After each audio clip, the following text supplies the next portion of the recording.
Okay, everybody, sit up straight and tall. Sit up high enough that it is possible for you to sit up straight, so that it is easy for your spine to be upright from the tailbone, buttock bones, that anchored base, all the way up through the various, you might say, spinal compartments: sacrum, tailbone, lumbars, thoracic spine, cervical spine, and right up to that base of the skull. All of those vertebra segments are stacked well, healthily, comfortably. And away from that, the arms release down, away from the spine, away from that base of the skull. That's the topmost anchoring of the arms, is the base of the skull. Likewise, the legs release indirectly from the skull and very directly away from the lower spine. So there's that sense of extension. Hello, Shaya. Let us mute you. Ah, good.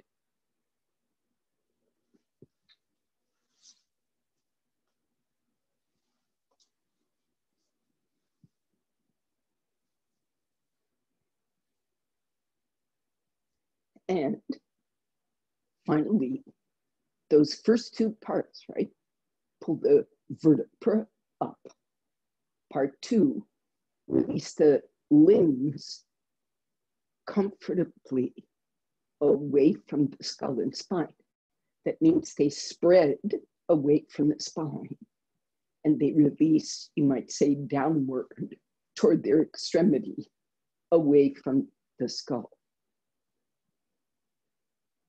Third, the senses, which are kind of the forward edges of the nervous system. The senses recede inward toward their root, which is way back in the middle or the back or the bottom. You feel it differently. Middle of the brain, back of the brain. And so the senses recede in, and the brain, mind, nervous system settle straight down toward the ground.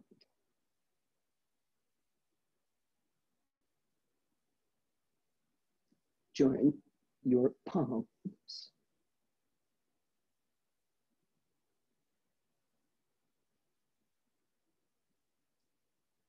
And in this quiet state, let's pay homage to this practice and to the lineage of teachers who have brought us this practice, reaching all the way back to the root teacher, Patanjali.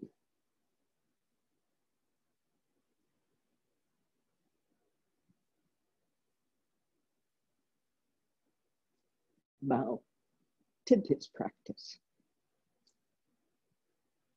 Release your hands, raise your head, and open your eyes.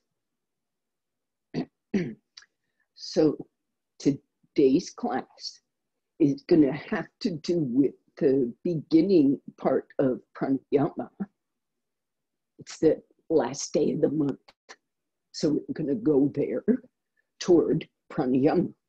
And we're going to go there in relating posture to breath. I often do this. If you have experienced me teaching about pranayama, largely because I've got this vocal tremors, so I work very closely in this neighborhood where I'm linking posture to the basic release of the nervous system, the correct release that makes breath work possible.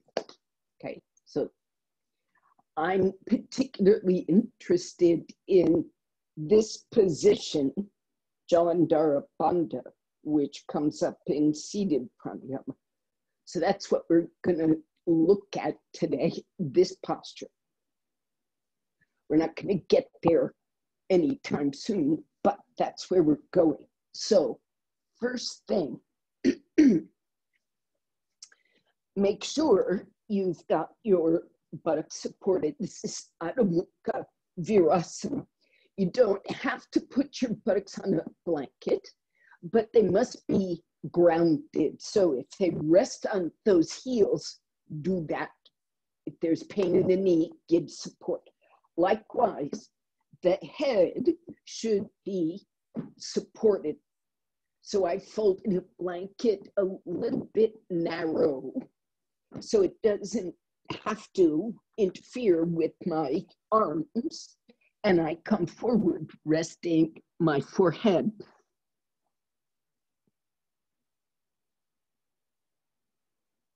With the arms stretched out.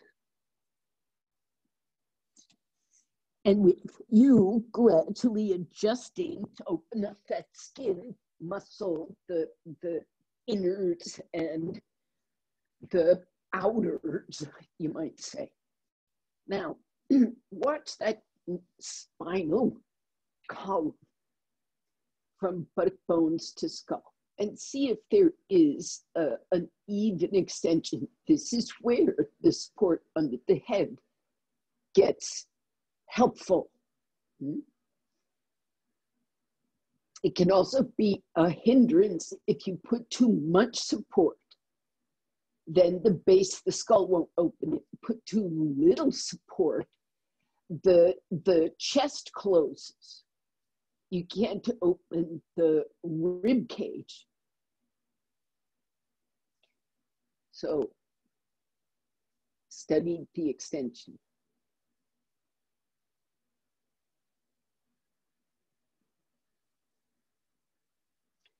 Look in particular right at the base of the skull, base of the ear, well, really the whole, you might say,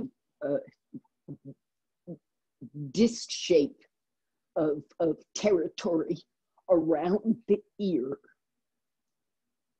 that ear canal, the jaw, the mouth, that whole zone right there, front to back. Pay particular attention there. And go, and of course, the brain itself. There's so much, pay attention to everything. How's that? Throat. Boundaries of throat. Head. Come up. Now, you need something like a bolster. And if you don't have a bolster, then you need to create a stack of folded blankets. And they have to be folded high enough to accomplish, and if you've got, and your bolster should be likewise folded, and I'll show you how much it should fold. Okay, So watch this. Let's say it's blankets. Bolster is easy. By the way, if your bolster is thin, you can always put a blanket on top of it if you want it a little bit higher. Where we back to the base of the spine. Hello. This is the rarely seen archer. Just so you catch a glimpse of him. Now, so in theory, your bolster, your blankets are about the length of your spine. Mine include my skull, but here's what I'm going to do. I'm letting my, guess what, throat open as my skull kind of goes around, relaxes around the curve of that blanket. Shoulders down. So the back of the neck is long, and the skull, base of the skull, right where all that spine and its muscles join the skull, is at rest. The arms can go overhead, out to the sides. You might give them blanket support, because if this pile is high enough, it can be annoying on the arms. 4 blankets is kind of high. So the head doesn't have to touch the floor at all. If you heard my words there, the shoulders stay on the bolster, the neck takes that curve, and I see Vicky doing this, and it is perfectly correct to put a thinness or thickness of blanket between the skull and the bolster to make the curve more comfortable. Now, you're in essentially a very supported cervical back bend. And the arms are in some fashion comfortable without, Vicky, are your hands under your head, or they away? Okay, that's good. And comfy, yes? Whoever I'm looking at, I'm assuming you're comfy, and if you're not, you gotta get there somehow with those arms and legs. Yeah. If you can stretch your legs. What Karen. are you doing? Oh, I'm sorry, you just said it. All right, the legs stretch. Thank you. Yes, they do. And you can put a strap on them or not, just stretch the legs. So what's happening is, I'm seeing you get in this. What's happening is your front spine is quite open. And in terms of, don't be looking toward the camera. See, look at the ceiling. Just let yourself relax. There. The idea right now is the skull is being encouraged to release away from the throat and the neck. Now, if the head is tilted too far back, the support is incorrect. Those back muscles will feel like they're tightening a little bit instead of being supported in an extension. So see that that back of the neck is quite comfy. And again, look to that line, base of the skull, around the ear, the jaw, the mouth. That whole attachment there. See that it is comfy and spacious. Now, if that is open, examine how the breath is working all the way, how the breathing is. So that's just a very open-ended statement. How is the breathing? But you know from past classes, you are examining the location, duration, sense of direction, velocity, at least those 4 aspects of your exhalation and inhalation. And looking at the interaction between your posture and that breath. Now, if possible, stretch your arms parallel overhead as if you were doing Urdhva Hastasana, and use a strap or use a brace for the hands if those shoulders are sensitive.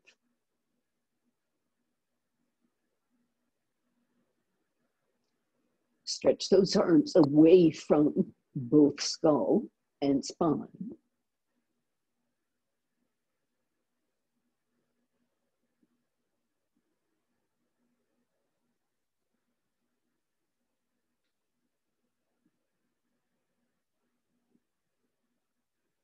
Stretch your legs, and if you, some people are in a strap, that's fine. So go to the outer edges of your strap, so your legs are as wide as you're letting them be, and stretch. Stretch through the big toe, and draw a thread from the root of the leg, well, or from the big toe back to the root of the big toe,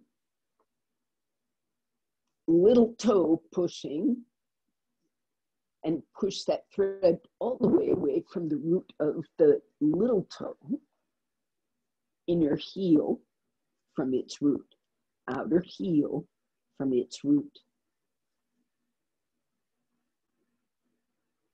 And as you do these actions with the legs, this full-on support of the spine is allowing you to gather some information.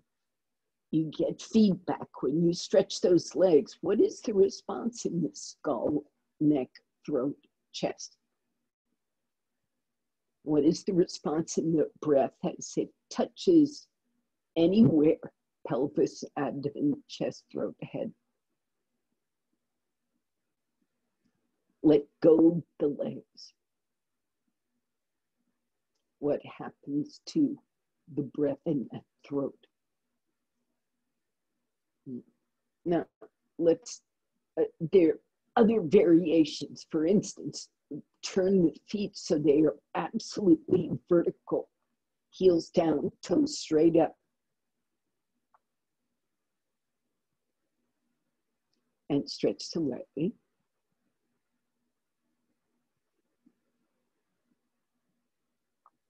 If your legs are apart, roll heels apart, roll the big toes to touch so there is an internal rotation from the root of the leg.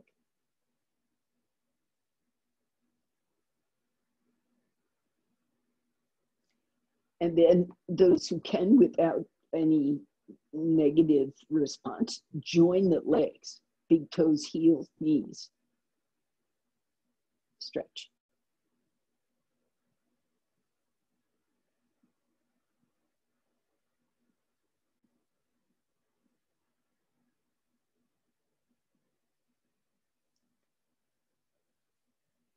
Location, direction, velocity, texture. Release, come out. One thing at a time. Bend the arms, bend the knees. Now, if your support is not too high, it is possible to roll to your side, draw your knees up, roll to the side. You can also slide off one way or the other.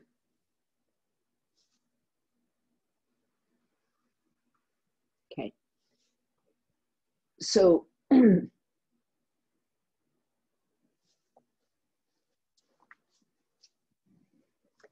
let's take Adho Mukha Svanasana, an inversion.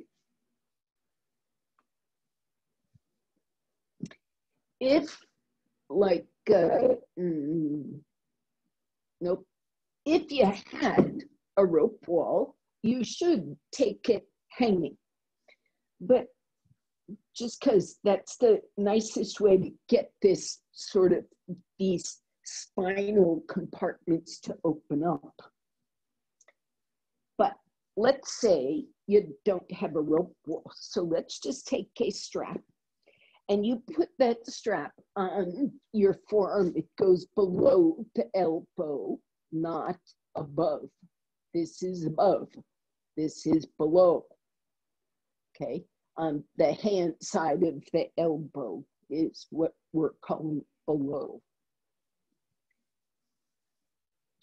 And it holds your arms when you are pushing against it. It holds your arms firmly at shoulder width. So when you go into, oh, by the way, tuck your shirt in. So when you go into Adho Mukha Svanasana, that belt is symmetrical, non-distracting. And when you come up, you're just coming up, raising the heels, keeping the arms stretched, and immediately going to work on letting the spinal compartments separate from each other. So from the side, heels up, hands broad. So the support of the strap is clear and the shoulders have some space.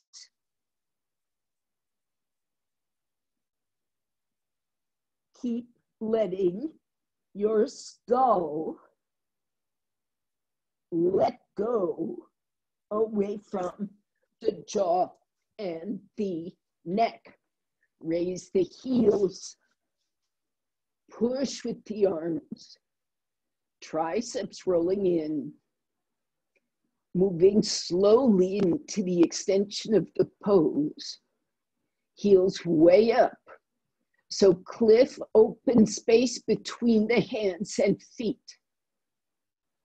I think, Cliff, you would do so much better if you put your hands on a chair and took your dog pose. That way your shoulders would open much more. So if you took a chair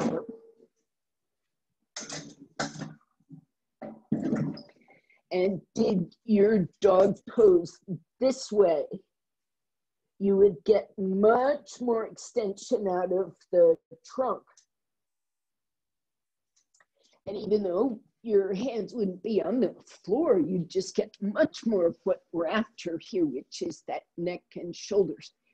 Now, nobody should pull the head toward the knees. Keep the sense of extension of the neck, front, back, and sides.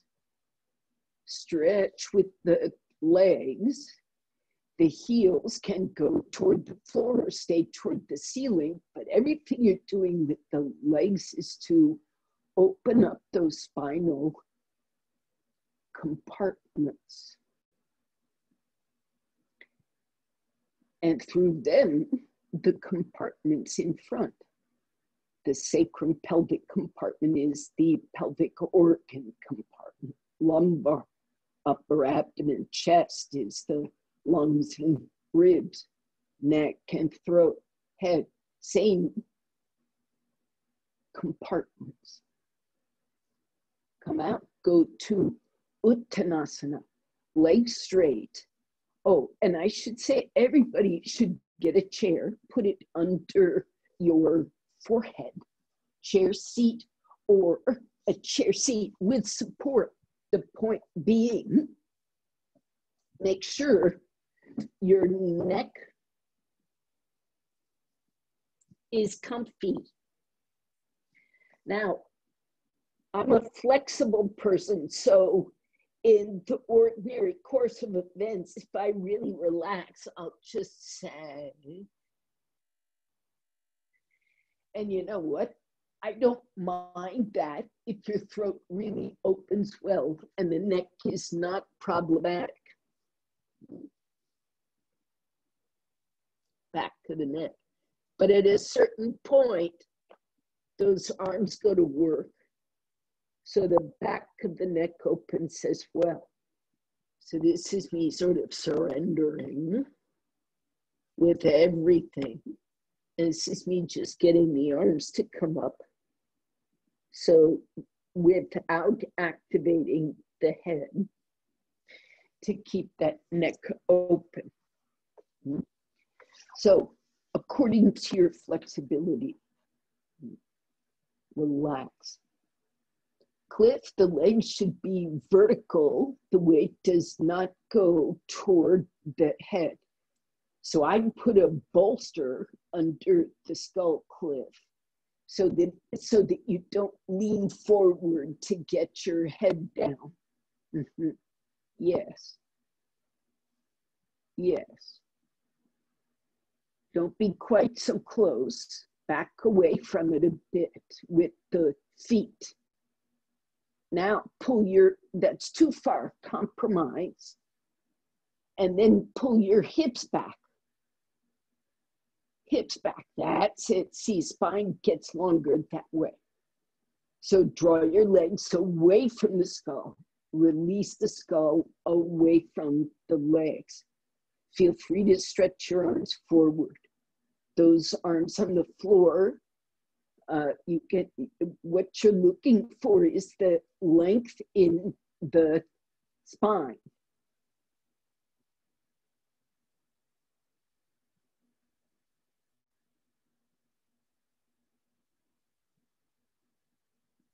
Okay.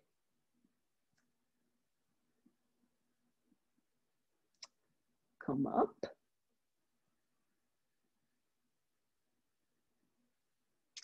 Now,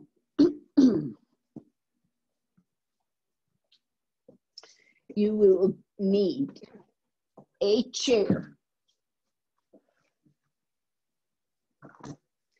The chair has a sticky mat on it. Probably don't need a strap. Just one chair, sorry. And you need, I don't know, 2 bolsters or a bolster and blankets. So here's what it looks like, a bolster.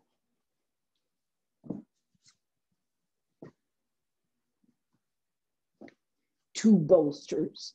That's what 2 bolsters looks like.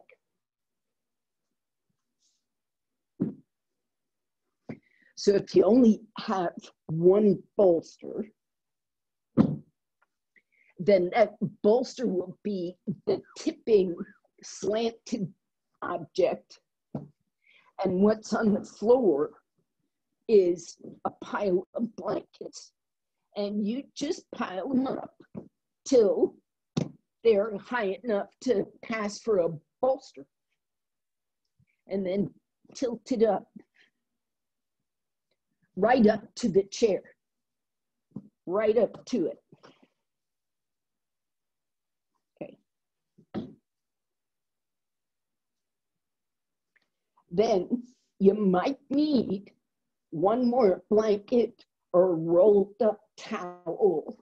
You don't need much, but it's something, once again, for the base of the skull and the neck.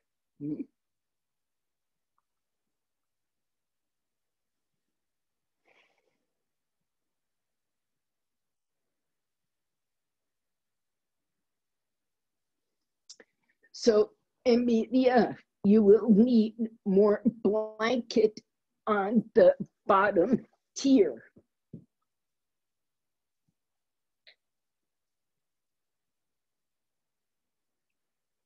That looks good, Cliff. Yes, that bendable part is probably fantastic for you. Yep. All right, watch what I'm doing. I take this extra thing and I just put it there. It's ready.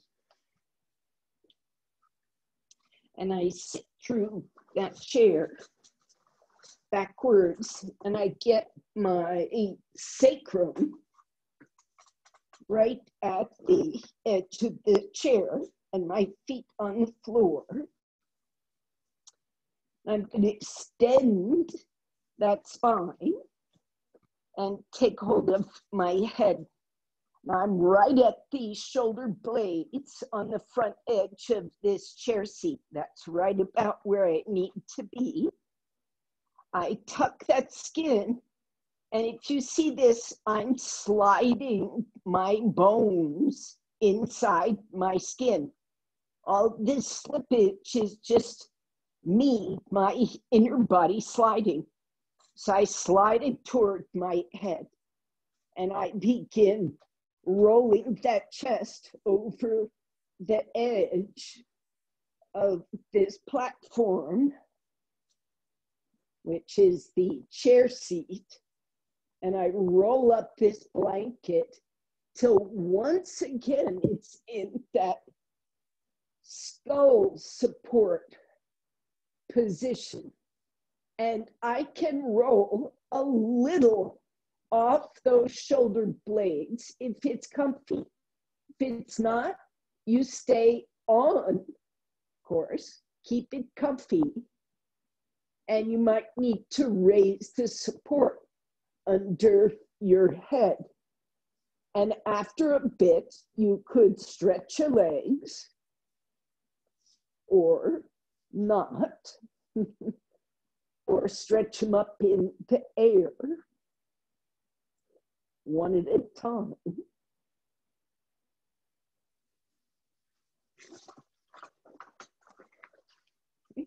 So that base, and if you had yet another bolster, you could put it underneath your feet.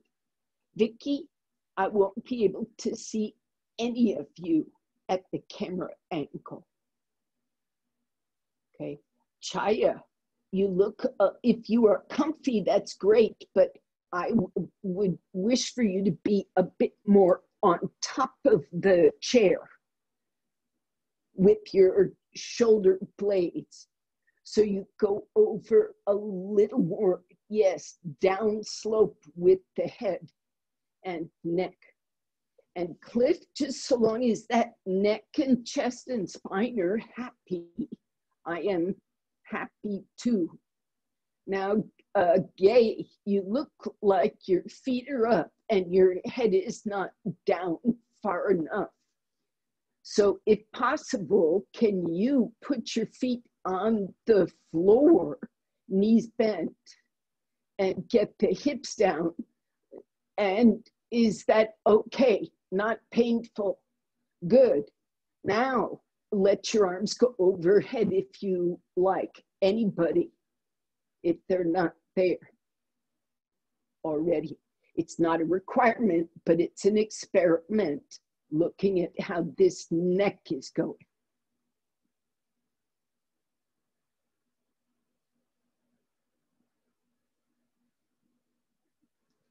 And as you are able, extend the legs.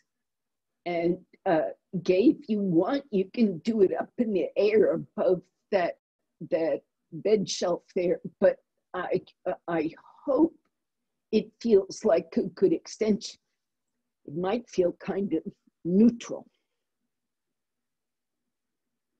But do as you can. That actually looks okay. One leg at a time. And use the action of the arms and legs to observe.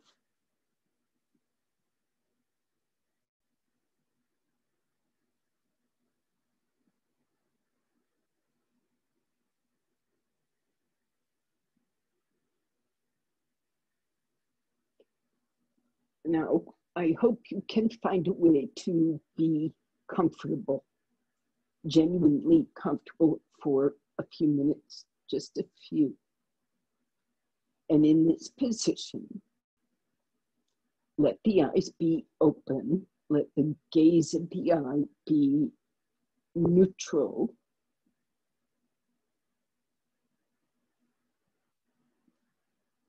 Neutral means neither the eye itself, it has any strain in it.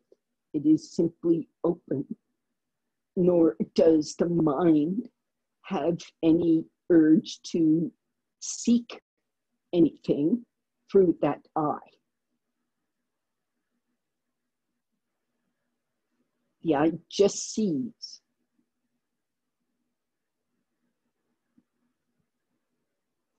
Now, if the eye is looking for something, there's this immediate, you might say, forward push of the pupil.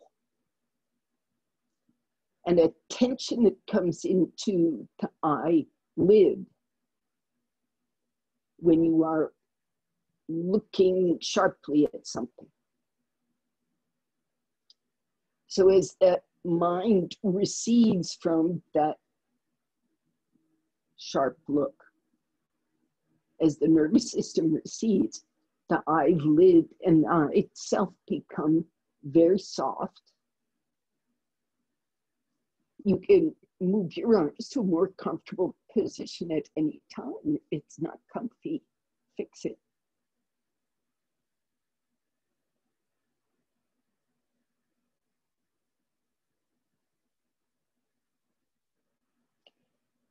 So as the eye recedes in, as that pupil becomes limpid, how does the breathing change?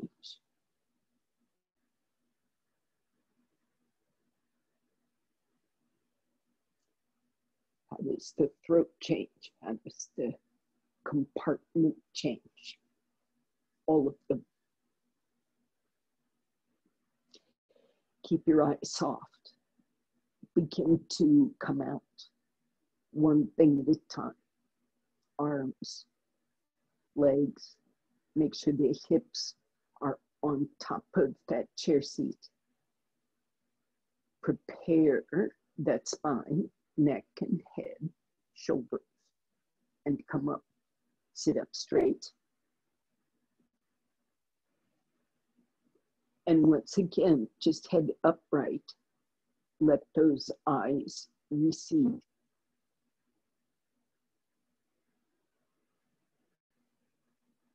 Now, you can do small twists if you're stiff in the back, and then come out of the chair.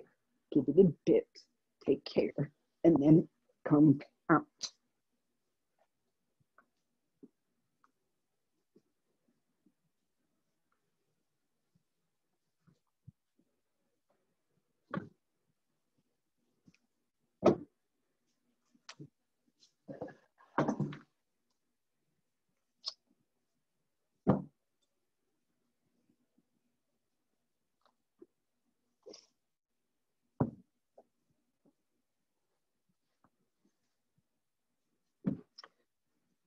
Okay, so now you will need, again, either two bolsters, one for the feet, one for the spine, or you'll need the equivalent in these folded blankets that you can pile up to act like a bolster.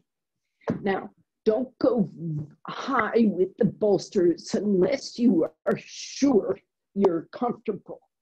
You can even use sensitive back or stiff backed people. You could work on two blankets. You see, that's not as high as a bolster, and it can still be quite effective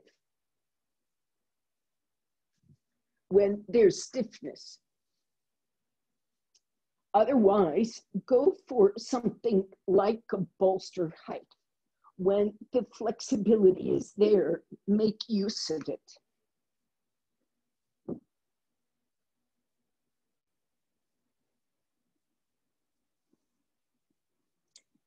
And because we're going to do a reclining, a supported Setu Bandha Sarvangasana, you want to make sure the edge that your trunk is going to coil over is a nice edge.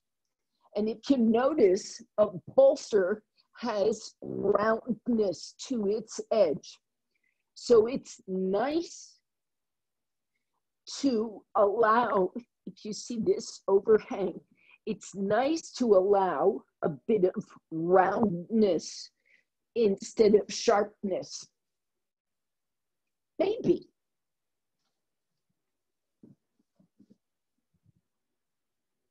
Now, you can put a strap around your ankles to help the legs stretch nicely. Keep it not too, don't confine the feet to each other. Oh, and last thing, this is kind of important. You could take something as small as a washcloth, which actually folds up pretty thick if you see it, or it can roll up. A washcloth is quite a useful tool, okay? And if failing a washcloth, you just get a blanket and you use the one thickness of it rolled up. So things are, you know, if you run out of blankets, we have other options. So here is this, most of the blanket I'm not using, but this little bitty folded bit right here. Now you get to experiment with this, but I'm suggesting that you put a roll that is very thin,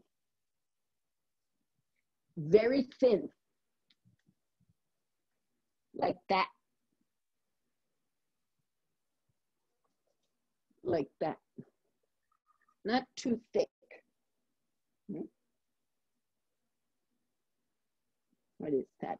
An inch, less than an inch when it's smushed.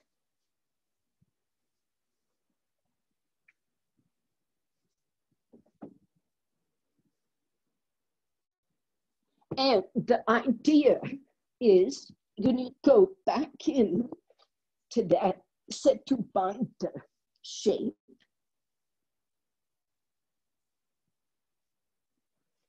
And instead of the head going down off the end of your platform like we did before, you're going to do genuine Setu Bandha and this neck roll that you've so carefully made.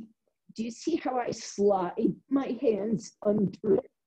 And it's following me as I bring my shoulders to the floor. Hello, cat. Shoulders down. And this roll is at first just under the curve of the neck, right up against the base of the skull, hopefully comfortable. And you stretch your legs, and you let your arms release. Now this is 3 blankets for me, okay? And it is really quite plenty to get the sense of the length. Now, Chaya, I need your shoulders on the floor. Not for you. Yes, that rolled blanket has to be thinner, I think. Yes. That rolled reddish rose-colored blanket might need to be thinner if, as your shoulders come to the floor, there is too much upward push in the throat. If it feels intrusive, you must make it thinner. It is not to be intrusive. It is only to be supportive.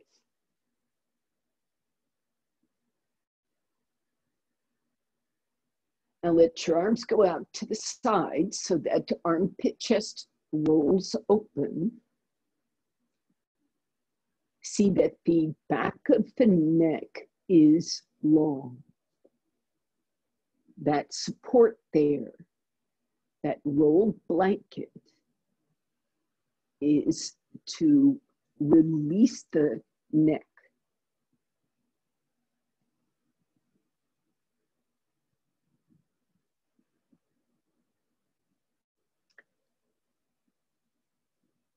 Okay, now I am hoping you are quite comfy. If you aren't, you may need to raise your feet or bend the knees a little, not like that, but with support. Or bend your knees, feet on the floor. Rest the back of the knee on the chair. I'm saying if you're not comfy, you gotta change so you are comfy. Become comfy.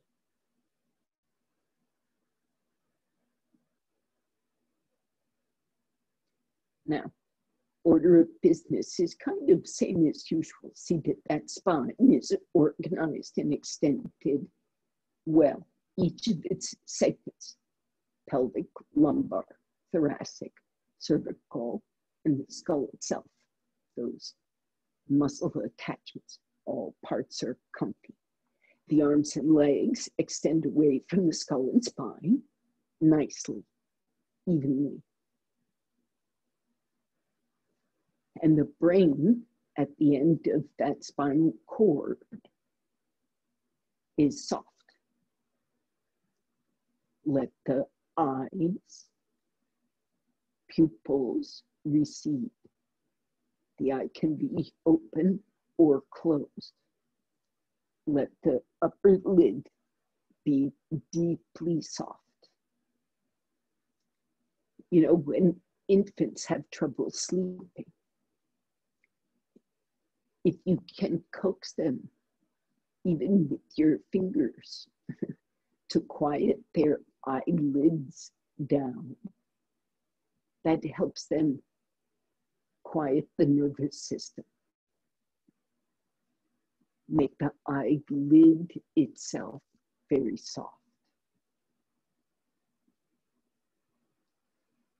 When the mind is thinking, the eye and eyelid both carry tension. So deliberately drain the eye. And as the pupil recedes, let it recede, let the vision recede past the eye itself, back into the back of the brain.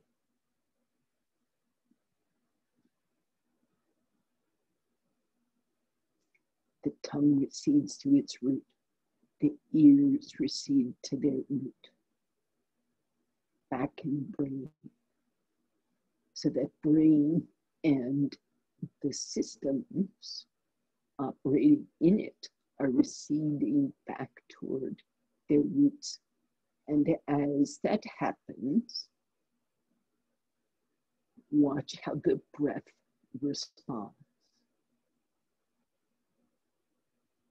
In the throat, in the chest. So if that eye can recede, so can the tension in the throat and neck.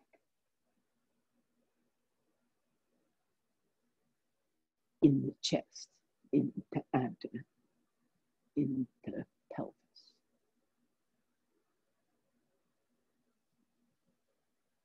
As the attention recedes toward the back of the skull, the breath can be felt to recede also close to the spine. It's not that it doesn't touch the chest. but it does now touch the spine.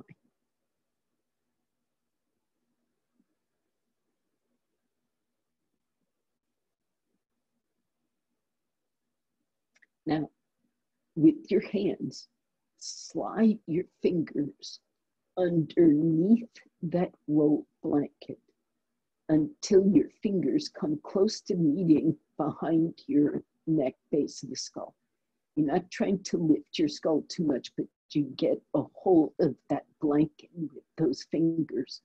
Now keep the neck and head entirely passive and drag and pull as neatly as you can that rolled blanket toward the crown of your head. Don't pull it out from under you. Pull it underneath that round, pointy back of the skull. So it's going away from your feet. And what's happening is because the back of your skull is thicker than your neck, it's rolling your skull into a mild forward bend.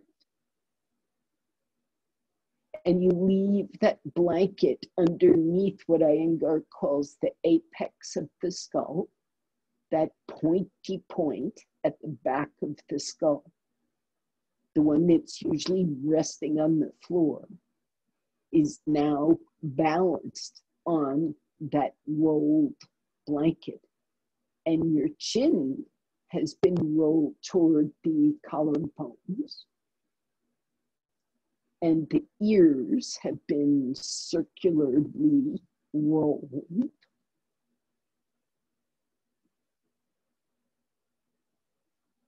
The back of the mouth has gone deeply further back.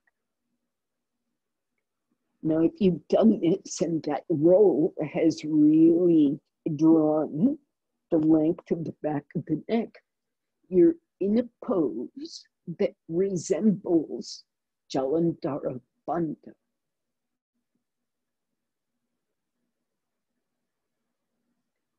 And it's done passively.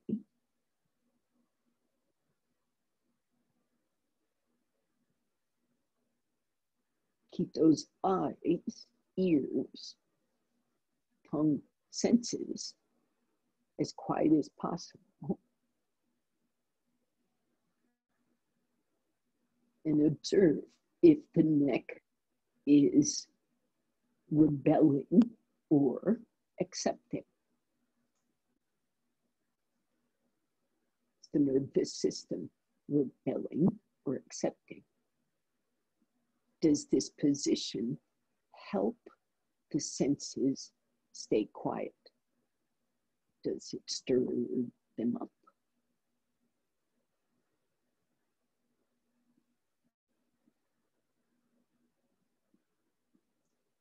Now, let go of this. You can continue pulling that blanket all the way out from under the skull, or you can do as you wish. I think continuing to pull it is until it's gone, right? Until your head don't clonk it on the floor, but you let it go. And rest there for a bit. And then when you're ready, one thing at a time, knees bend, elbows bend, and you come out.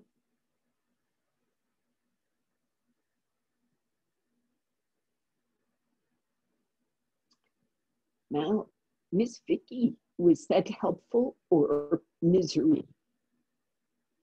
It didn't feel like prison for the neck. No, it felt good. Yeah, okay.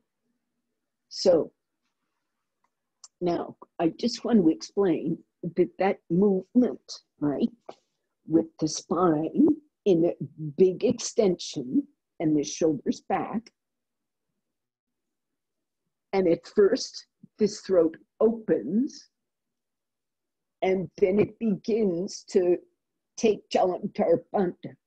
And it takes it by pivoting on this hinge point.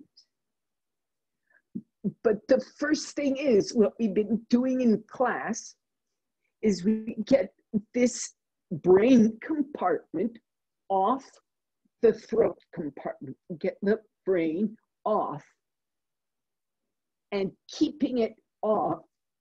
So there's this upward lift that keeps the brain off the throat. The head comes forward and it goes a certain amount. Then from the base of the neck, you come forward. So you do not drop the chest. You do not drop the skull. So you feel any form of tightening, compression, closure. It's got to come up and over. And it may not go far. You know, you may not have a lot of flexibility, but still your internal awareness is keep this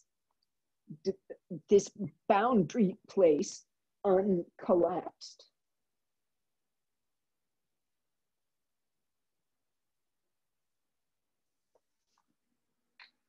So you sit up. If you have difficulty, sit in a chair. If you are comfortable sitting, sit on the floor. If you're comfortable sitting on the floor, sit on the floor. It takes practice and it takes being used to what height you're going to make use of. So you can sit backwards through the chair. This helps the arms have a resting place, which helps the shoulders.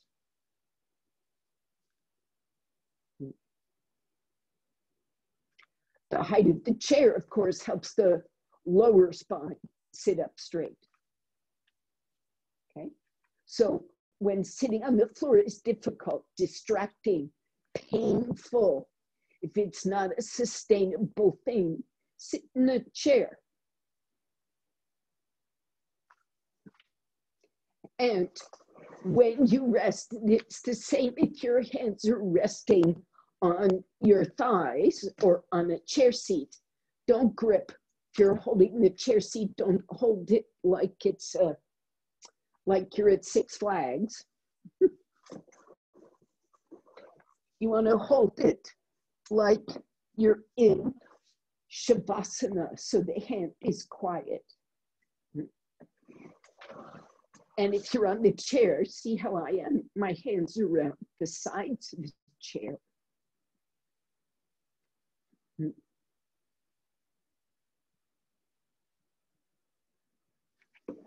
Feet flat. Spine up. Go slow. Don't take the head forward till you're sure it's a good idea. So the first thing is you open up, stack up those compartments so they are connected to each other. And there is no remarkable strain anywhere. It's quite important that you bring those shoulder blades toward each other so that this musculature here, right where the slouchy part of the spine is, you have to wake that musculature up. You have to. And you have to get good at it. You have to get so you can relax there and hold that. This helps keep the chest open, which helps keep the back of the neck open, so that when you come toward Jalandhara Bandha, there's no disturbance.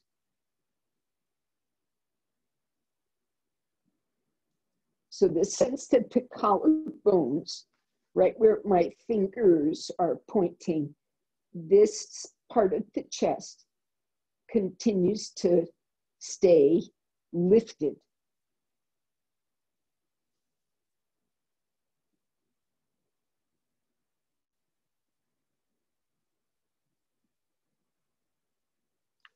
The eyes can be open or closed. If they are open, they have that gaze that seeks nothing. It's just your way of continuing to relax that pupil. The eye will eventually become mostly closed as the eyelid continues to relax. But if it can't relax, don't force it. Don't create tension. Keep smoothing it.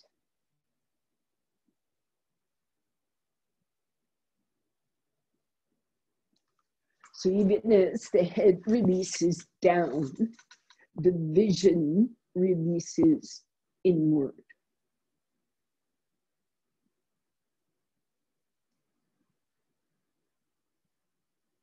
Keep the brain off the chest, off the throat. Even if it is the smallest turn at the top of the skull, the smallest release at the base of the neck, do some form of turn.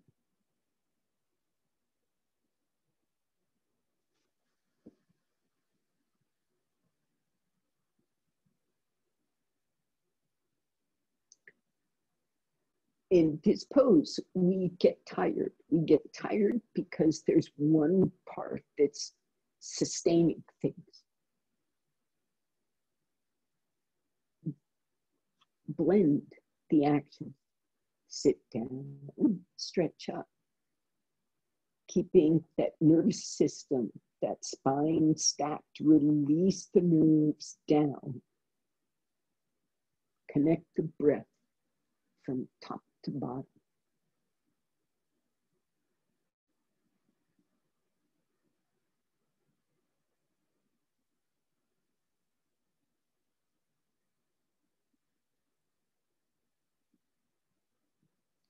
So if here, with the eyes closed, sitting still, you began taking progressively, gradually deeper exhalations and the inhalations, watch as you go that you precede any breath.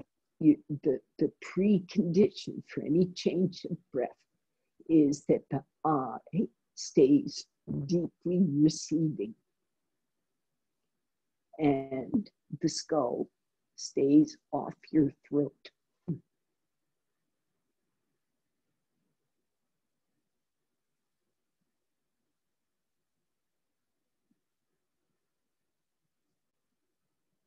Progressively longer or deeper. Some quality of that breath needs to extend. Some quality, the depth, the length, duration, sense of direction becomes more extensive, smoother. Could be the exhalation, could be the inhalation.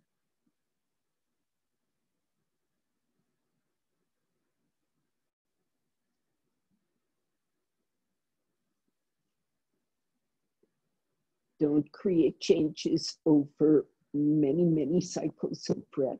Let yourself settle back into an ordinary rhythm.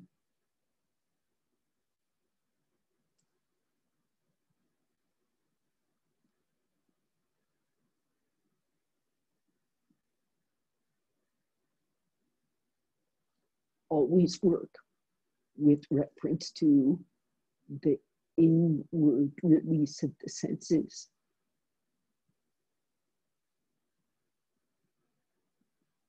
And you observe that through the condition of skin and the eye. the tension in the ear, and etc. through the senses.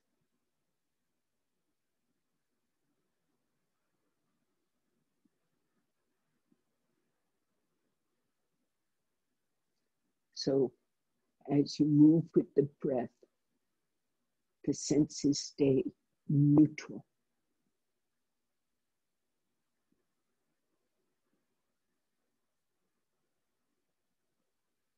Now, when you're done, whatever cycling you're involved with, let it go, breathe normally. And then slowly raise the head.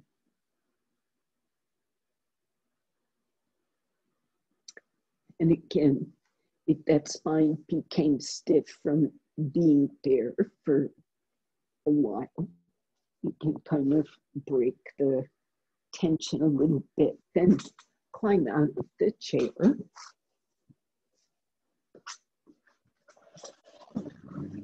And put it aside. Spread out your props or get rid of them. And take, with a small support for the head, take Shavasana. Now, if you want, you can do your additional things that make your back happy. A strap around the ankles, or support underneath. And I do suggest if you put support under the knees, also put it underneath your heels.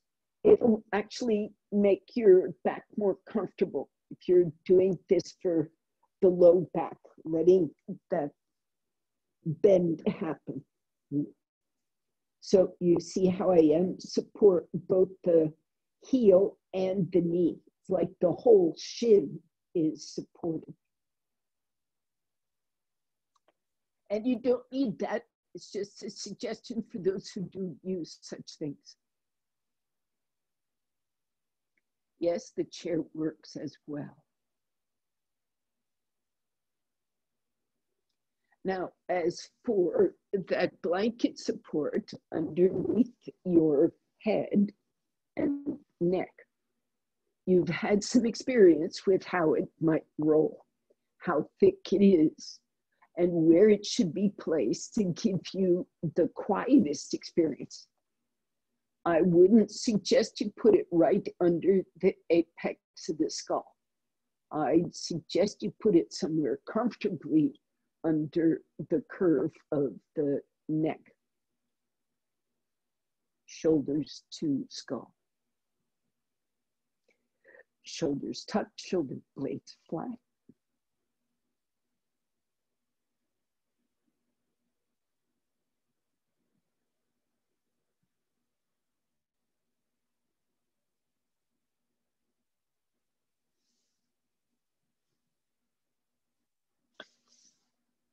So I will just say,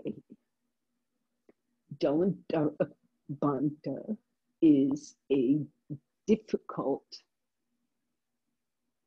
shape to be able to create in such a way that you maintain a nervous system that is set up for pranayama and meditation. It's a stumbling block for anybody with neck tension for any reason.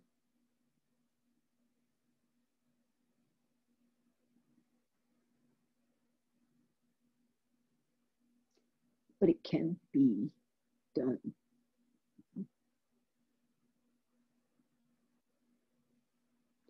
And it is deeply valuable.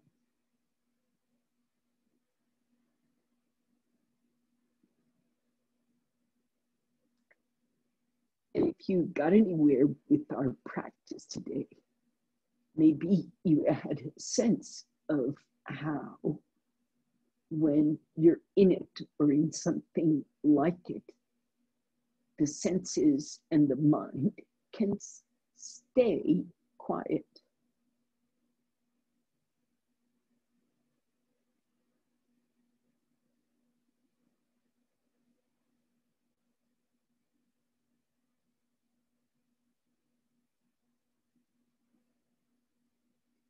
So the inhalation is considered a stimulating thing. It brings energy in. The exhalation is a surrendering, letting go kind of thing. When the head is up in ordinary posture, that exchange of energies, stimulation, release, is kind of the norm in our existence. We inhale, take energy in, we exhale, we do stuff with that energy. That's kind of how it works. Now, when you're in this yogic state, this meditative state, there is a disassociation, a disengagement from that ordinary energetic interplay. Rajas, tamas, energize, quiet down. That duality, inhale, exhale, needs, you might say, subduing, needs balancing. So Jandarabandha doesn't actually stop you inhaling and exhaling, but it mutes that energetic effect.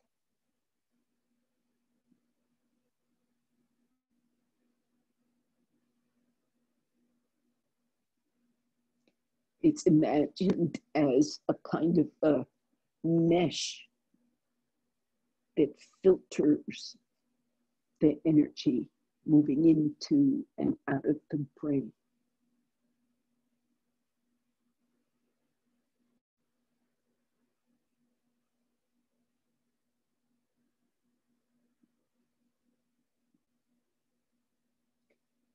So that when you inhale and exhale in Jalandharabandha, there isn't as great, potentially there isn't any push and pull on the senses and thought.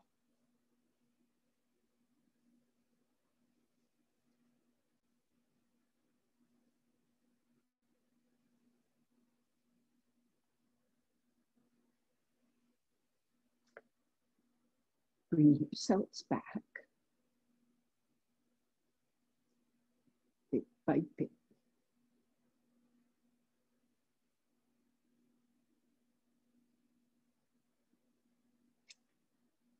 It's the end of class. You can stay as you are. You can sit up quietly.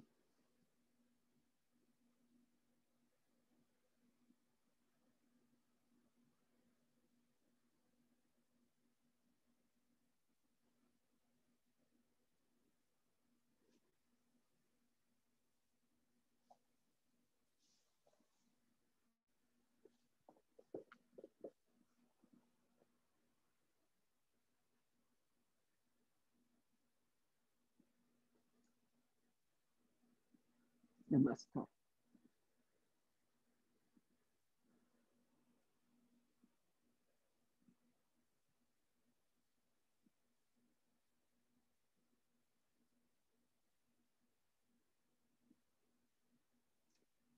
Thank you, everybody.